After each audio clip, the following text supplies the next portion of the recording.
I want to share a personal story. Ndagira ngo mbabwire inkuru ntaragira uwo nyibwira.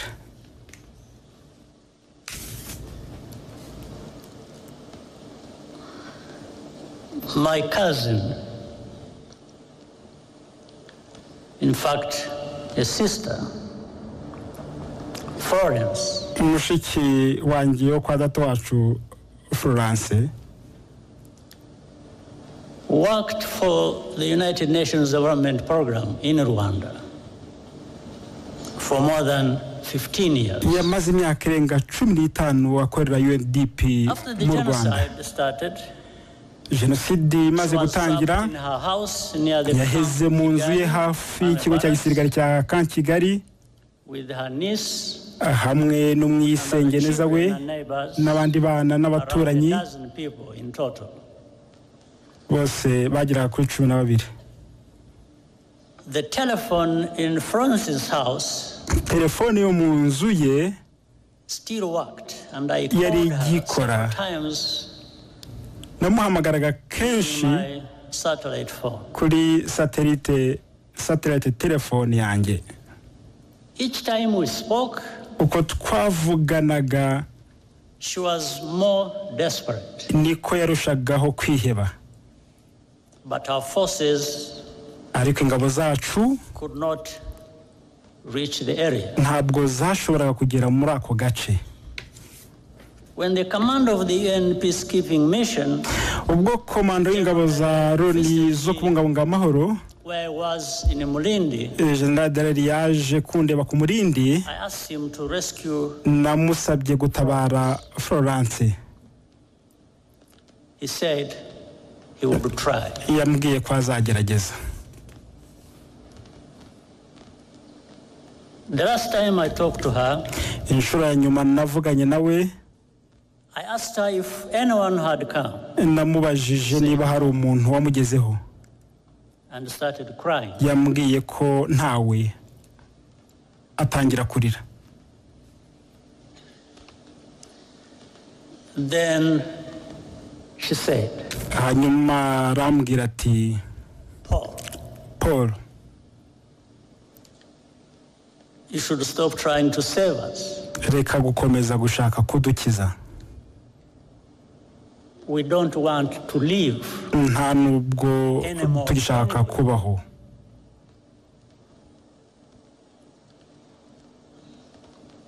I quickly understood what she was saying. Ahise numva ibyo ashaka kuvuga. And she hung up.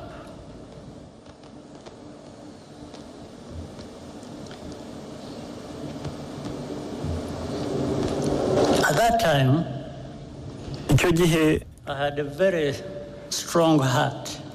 Nari mfite umutima ukomeye. But it weakened a bit.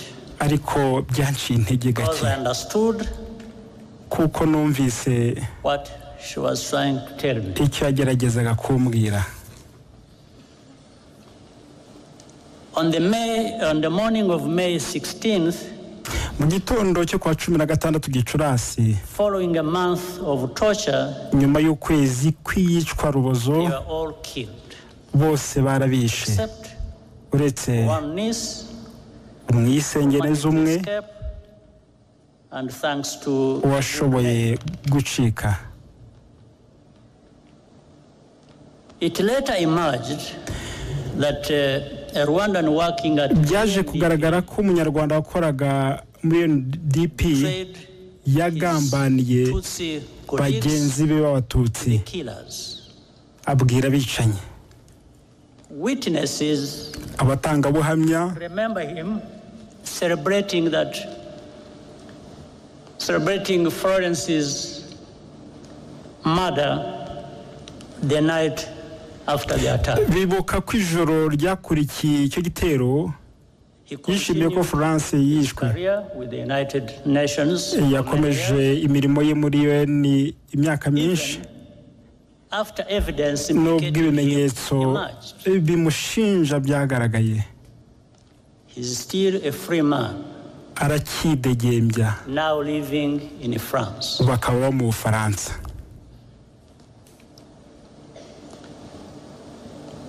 I asked General Dallaire what happened. Nabaje General Dallaire ko byagenze. He said that his soldiers yambwiye ko abasirikare be basanze bariyeri y'interahamwe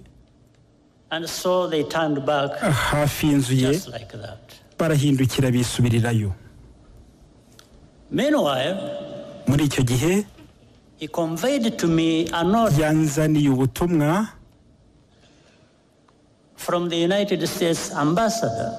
bw'ambasaderi w'Amerika teka ko tugomba kurinda abadiplomate n'abasivile b'abanyamahanga bahungaga bajya i Burundi banyuze mu nzira y'umuhanda ngo baticwa n'interahamwe.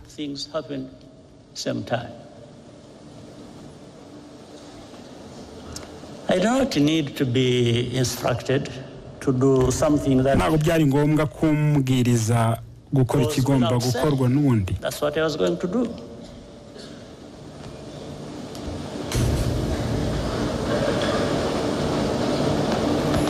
But militias ran away,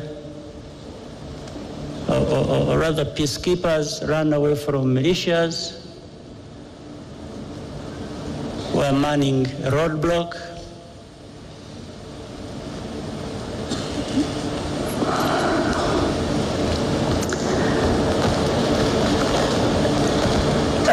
I do not blame General Dallaire.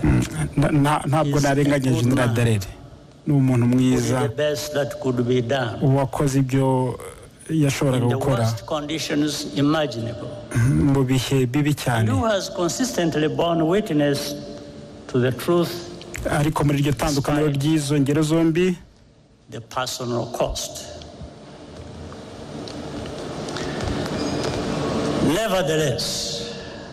nabonye agaciro guhabwa ubuzima bw'abantu batandukanye. The two cases, I took note of the value that is attached to different shades of life. In 1994, all Tutsi were supposed to be completely exterminated. Abatutsi bose bagombaga kwicwa bagatsembwa bakarangira. The killings that had forced me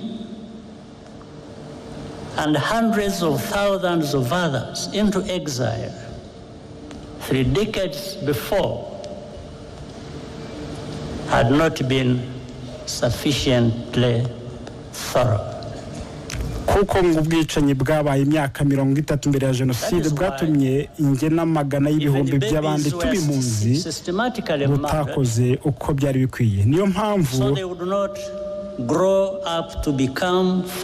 n'impinja zishwe ngo batazakura bakaba ingabo.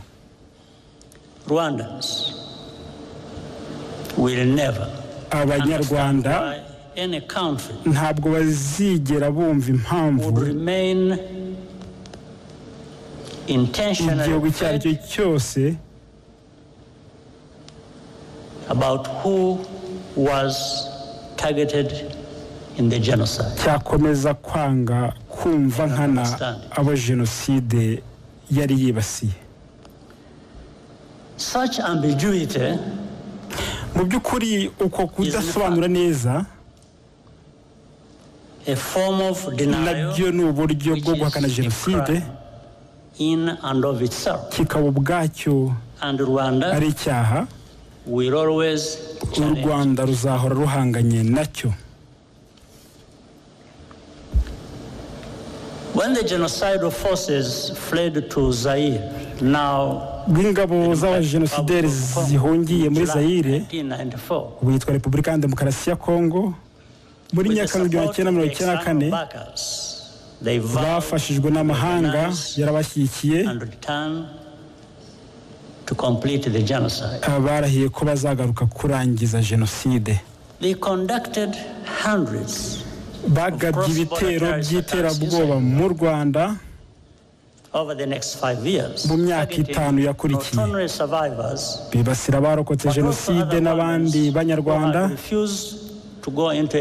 banze guhungana nabo bitwara ubuzima bw'ibihumbi by'abantu. The remnants of those forces are still in Eastern. Bamwe muri abo barwanya ibiterabwoba baracyari mu burasirazuba bwa Kongo, aho bashyigikiwe na leta, in full view of the United Nations, ingabo za Loni zo kurinda amahoro zibireba. Their objectives, intego zabo ntabwo zahindutse. And the only reason this group, kandi impamvu aka gatsiko today known as FDLR, kitwa FDLR, has not been disbanded, kataraseswa, is because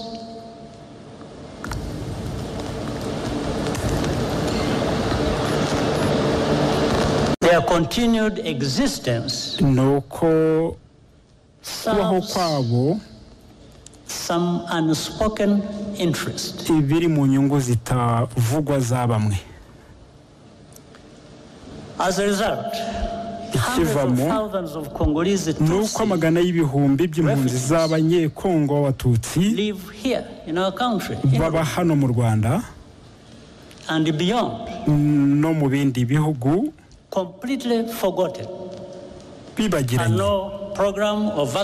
akaba nta gahunda ihari yo kubacyura mu mahoro. Have we really learned? Se hari amasomo twize koko?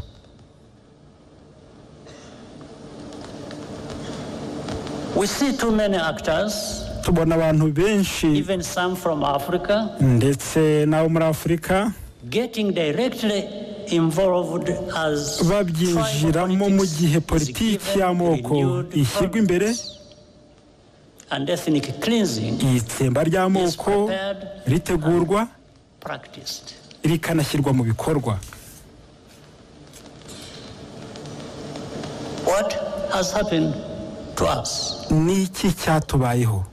Is this the Africa we want to live in? Iyi ni Afrika dushaka kubamo? Is this the kind of world we want? Iyi niyo si twifuza? Rwanda's tragedy is a warning. Icyo tuvuga tubaburira, the process of division and extremism, nuko inzira y'ubutagondwa n'amacakubiri iganisha kuri jenoside ishobora kuba ahariho hose niba ibyo tubabwira bidaha agaciro. Mu mateka abarokotse amarorerwa n'ubwicanyi bikabije bahora batezweho guceceka, gucunga ibyo bavuga, bitabaye ibyo bagasibanganywa ndetse bakaregwa kwikururira ibyago bibabaho. Ubuhamya bwabo ni ikimenyetso cy'ubufatanyacyaha